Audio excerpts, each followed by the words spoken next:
एक लाइन में अगर मैं कहूँ कि निठारी की कहानी क्या है, तो ये एक अय्याश मालिक और एक आदमखोर नौकर की कहानी है। जनवरी 2007 तब देश को पहली बार पता चला था कि दिल्ली के करीब नोएडा में एक इलाका ऐसा है जिसका नाम निठारी है। एक छोटा सा गांव, बहुत छोटी सी आबादी, बीच में एक सड़क है।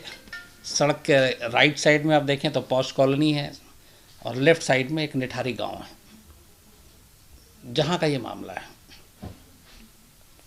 अब मैं कहानी सुनाऊं उससे पहले इसकी एक चूँकि इसमें बहुत इम्पॉर्टेंट चीज़ थी। एक दिसंबर 2006 जब ये मामला खुला, उससे मैं 15-20 दिन पहले की बात बता रहा हूँ आपको। 10 या 15 दिसंबर के दरमियान की बात होगी 2006 की।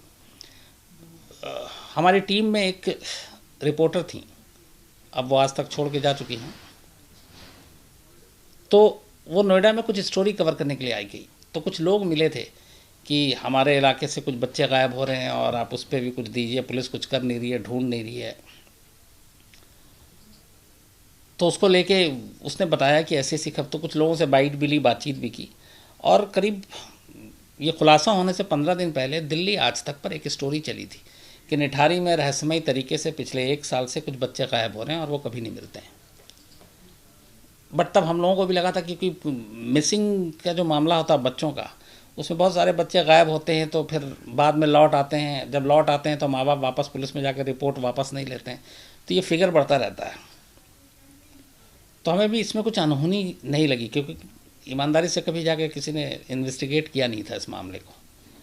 लेकिन 15 या 20 दिन के बाद जब ये मामला खुलता है और सामने आता, तब हम लोगों को बड़ा अफसोस होता है कि काश उस वक्त हम इसको जांच करते, ढंग से करते, अच्छे से जाके इन्वेस्टिगेट करते, तो शायद हम लोग पहले से स्टोरी को ब्रेक कर सकते थे और सच्चाई सामने ला सकते थे। बट ऐसा हुआ नहीं। खैर, सेक्टर 31 नोएडा में, जैसा मैंने आपको बताया, एक छोटा सा गांव है जिसका नाम है निठारी। 2006 जनवरी से वहाँ बच्चे गायब होने शुरू होते हैं। उन बच्चों की उम्र 7, 8, 9 साल से लेके 14 साल तक। एक सिर्फ 16 साल की लड़की थी, बाकी छोटे थे। उनमें कुछ लड़का भी था, कुछ लड़की भी थी, बच्ची। तो ये दिसंबर तक गायब होने का सिलसिला चलता रहता है और जनवरी से शुरू होता है 2006 से। तो जो बच्चे गायब होते हैं उनके माँ बाप बेचारे परेशान, वो जाकर निठारी पुलिस चौकी में रिपोर्ट लिखाते थे। पुलिस उनकी रिपोर्ट लिखती थी, फिर पुलिस कहती थी कि चूँकि उस जो सारे बच्चे थे वो सारे ज़्यादातर गरीब घर के बच्चे थे, जिनके माँ बाप या तो किसी के घर में काम करते थे, या कोई ऑटो ड्राइवर था, या कोई छोटी मोटी नौकरी करता था, या मजदूरी करते थे, ऐसे लोग थे। तो पुलिस ने भी इसको सीरियसली नहीं लिया और पुलिस को ये लगता था कि ये कहीं भाग गए होंगे या फिर गुम हो गए होंगे, या चले आएंगे। तो ये मामला चलता रहा और तादाद मिसिंग बच्चे की बढ़ती रही। करीब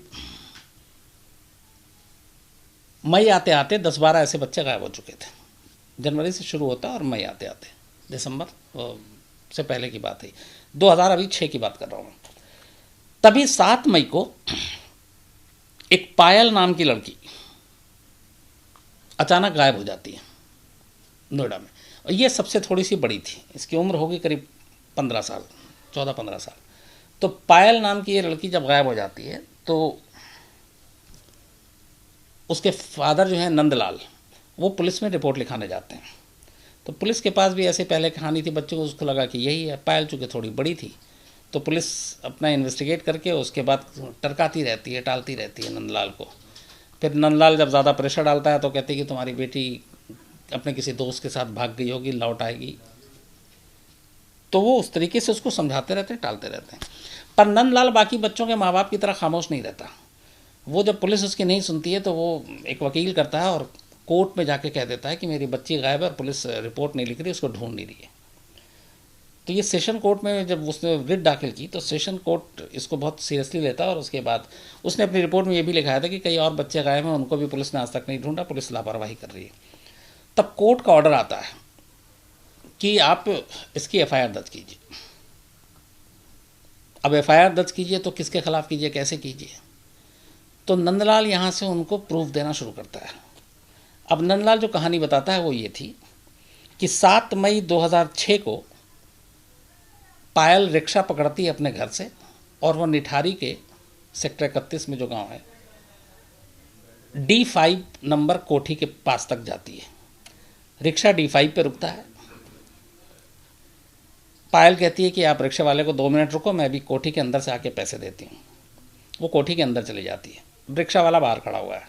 जाहिर सी बात है, रिक्शा वाले को पैसा मिला नहीं, वो भागेगा भी नहीं, वो इंतज़ार कर रहा है। 5 मिनट, 10 मिनट, 15 मिनट गुजर जाता है, वो आती नहीं है।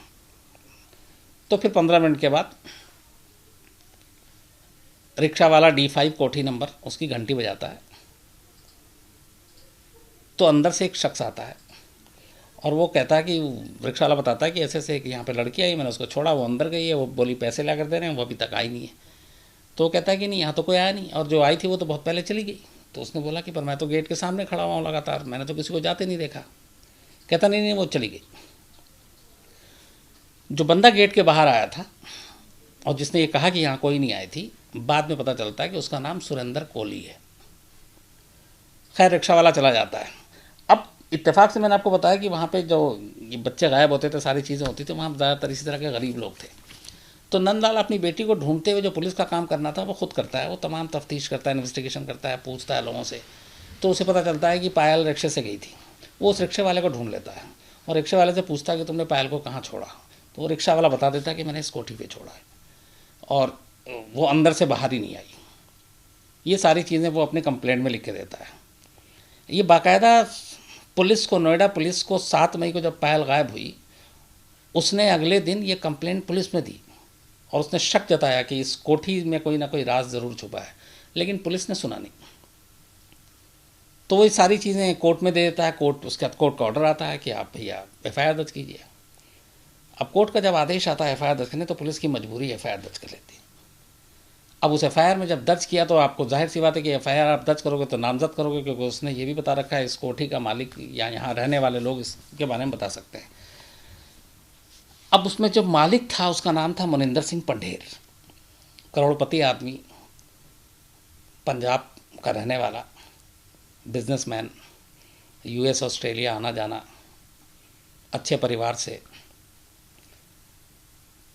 तो जब उसे पता चलता है कि कोर्ट से आया तो पुलिस में जान पहचान थी, तो इस FIR को क्वैश कराने के लिए, ख़त्म कराने के लिए वो बाकायदा इलाहाबाद हाई कोर्ट जाता, क्योंकि निचली अदालत का फैसला था FIR दर्ज करने के लिए और इन लोगों के ख़िलाफ़। तो इलाहाबाद हाई कोर्ट जाता है और इलाहाबाद हाई कोर्ट में कहता है कि ये सब बकवास है, ऐसा कुछ है नहीं। लेकिन इलाहाबाद हाई कोर्ट भी जो है वो फैसले को निचली अदालत के मानती है, कहती नहीं, आप FIR दर्ज कीजिए, इन्वेस्टिगेट कीजिए। अब मजबूरी थी पुलिस की। अब FIR दर्ज होने के बाद अब इन्वेस्टिगेशन शुरू होता है। अब ये सोचिए कि इसमें लेकिन टाइम लग जाता है करीब 5-6 महीने। 7 मई को पायल गायब हुई, उसके बाद पुलिस ने दर्ज नहीं किया, फिर लोअर कोर्ट का ऑर्डर हुआ, फिर हाई कोर्ट में क्वेश करने वो चलता रहा, फिर FIR दर्ज हुआ। करते करते दिसंबर 2006 आ जाता है। अब इस दौरान पुलिस की मजबूरी थी कि जांच करे, लेकिन दोस्ती थी पंढेर के साथ, नोएडा पुलिस के जो थाना जो पड़ता था ज्यूरिसडिक्शन, तो वो उस हिसाब से काम नहीं कर रहे थे। लेकिन अब जब पुलिस ने जांच शुरू की FIR दर्ज करने के बाद, चूंकि कोर्ट को बताना भी था, कोर्ट ने ये भी कहा था कि आप स्टेटस रिपोर्ट देंगे हमें, तो उस जांच के दौरान जो बच्चे गायब हुए थे, जब ये FIR दर्ज हुआ तो नंदलाल चूंकि उसी इलाके का रहने वाला था, तो जिनके बच्चे बाकी गायब हुए थे उनको भी एक उम्मीद जगी, वो नंदलाल के पास पहुँचे। तो नंदलाल ने फिर उन सारे लोगों को बताया कि आप भी अपनी अपनी चीज़ों को दोबारा खुलवाओ। तो वो फिर सारे पुलिस के पास पहुँचने लगे और पुलिस के ऊपर प्रेशर डालने लगे कि हमारा बच्चा कोई 10 महीने से, कोई 11 महीने से, कोई 9 महीने से, कोई 6 महीने से, कोई 2 महीने से गायब है, आप उसको ढूंढिए। उसके बाद पुलिस ने पहली बार सीरियसली इसको जांच करना शुरू किया। जब पुलिस ने जांच की और लोगों से पूछताछ की तो एक अजीब चीज़ सामने आई।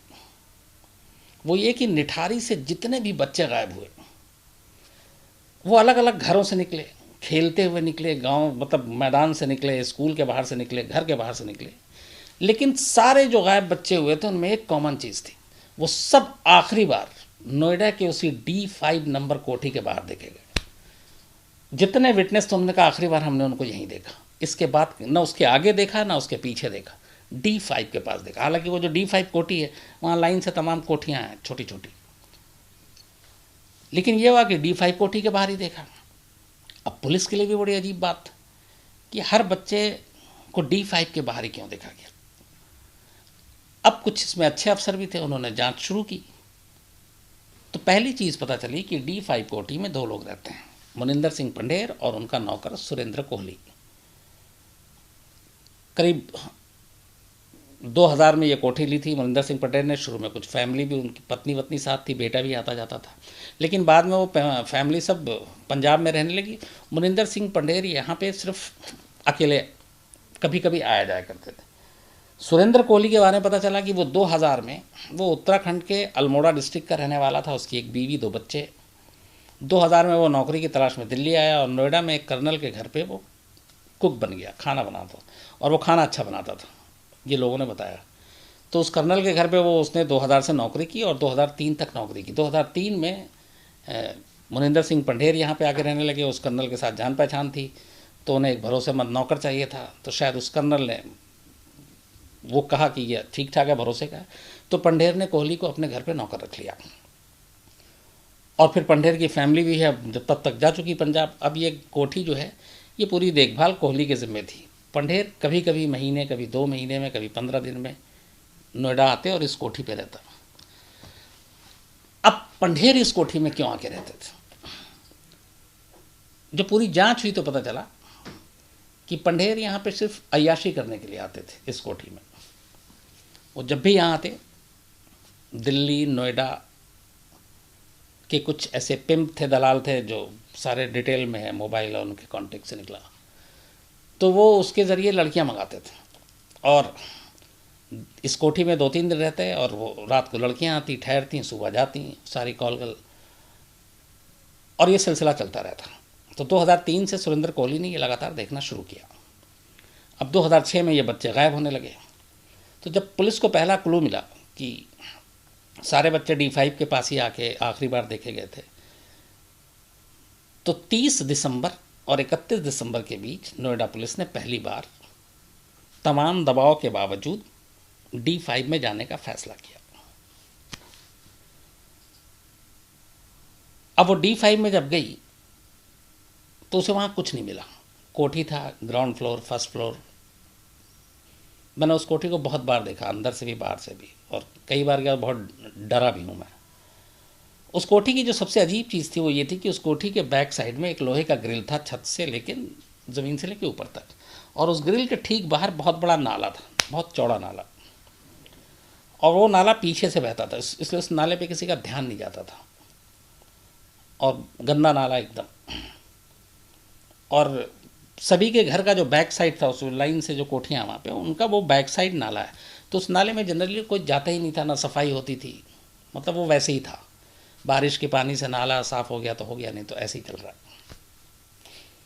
तो जब पुलिस पहुंची तो वहाँ पे उसे कुछ ऐसी चीज़ दिखाई नहीं दी। उसने सारा चीज़ किया, उसके पुलिस लौट आई। लेकिन जब पुलिस वहाँ पे गई तो जाहिर सी बात, बहुत सारे पुलिस वाले थे, तो लोगों में थोड़ी सुगबुगाहट हुई कि कुछ है, D5 में है तो D5 में कुछ होगा, लेकिन मिल कुछ नहीं रहा था। तभी इत्तेफाक से इस पुलिस के आने से कुछ लोगों का हौसला बढ़ा और वो घर के पीछे देखने लगे, तो उस नाले को देखा गया।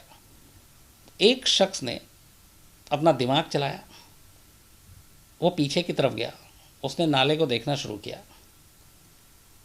और D5 का जो ठीक बैक का हिस्सा है, जो उसके ठीक पीछे नाला पड़ता है, मान लीजिए अगर यहाँ से लेके यहाँ तक कोठी है, तो मेरे ठीक पीछे जो नाले का हिस्सा मेरे कोठी के पीछे का है, उसने ध्यान दिया कि उस नाले में बहुत सारे पॉलीथीन के बैग गिरे हुए हैं, छोटे छोटे, कोई इतना कोई इतना, ज़्यादा बहुत बड़ा कोई नहीं था। तो उसे अजीब लगा, तो उसने 1-2 लोगों को बताया, एक पुलिस वाले को बताया, जो बीट अफसर हुआ करता था, उसके साथ का था, जो अक्सर आता। तो पुलिस वाले ने हाथ नहीं लगाया, उसने को कहा कि अच्छा निकाल के दिखा। तो एक डंडा और वो मंगाया गया, एक पॉलीथीन को बाहर निकाला गया। ये बात है 31 दिसंबर 2006 की। तो जब उसको निकाला गया बाहर, तो उसमें इंसानी जिस्म के टुकड़े थे। जो पहली पॉलीथीन निकली थी उसमें पैर का जो नीचे का होता है, अंगूठा और ये घुटने से नीचे का, वो था। वो देख के लग रहा था किसी बच्चे का।